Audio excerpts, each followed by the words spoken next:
అబ్బాయి ఎంతకున్నాడు, ఆస్తి గడి ఎక్కువ నెట్టుకున్నది. నేను అబ్బాయితో పర్సనల్ గా మాట్లాడాలి, మనకి ఒకే వారంలో పెళ్లి అయిపోవాలి. ఇంకా నా గురించి ఏమే కనుక్కోలేదు. కనుక్కునేదేమున్నది, మొత్తం కనబడతా ఉంటే. కనబడుతున్నదా? ఏం కనబడుతున్నదా? అది నీకు తెలియదే మంచిది, పోయి పెళ్లికి డేట్ ఫిక్స్ అయిపో. రేయ్, నేను నిన్నే పెళ్లి చేసుకునేస్తున్నాను రా.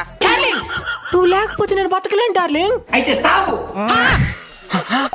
నేను లవ్ చేసిన విషయం ఎవరికొని చెప్పొద్దుడా? రేయ్, నీ అకౌంట్కి ₹1,00,000 పంపిస్తానా? మనం లవ్ చేసుకునే విషయం ఎవరికి చెప్పుకోబాక. మేడం, ఎవరు మీరు?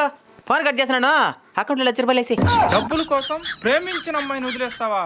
దాంట్లో సగం నీకే ఇద్దాం అనుకున్నా. ఈ కాలంలో ఇదంతా సహజం రా. ఏంది నన్ను వదిలేస్తున్నావా? చాయ్, ఇక్కడ కట్నం 30 లక్షలు ఇస్తున్నారు, నీకు 2 లక్షలు ఇస్తాను, గమ్మునైపో. అనా వదిన అడిగినానని చెప్పు.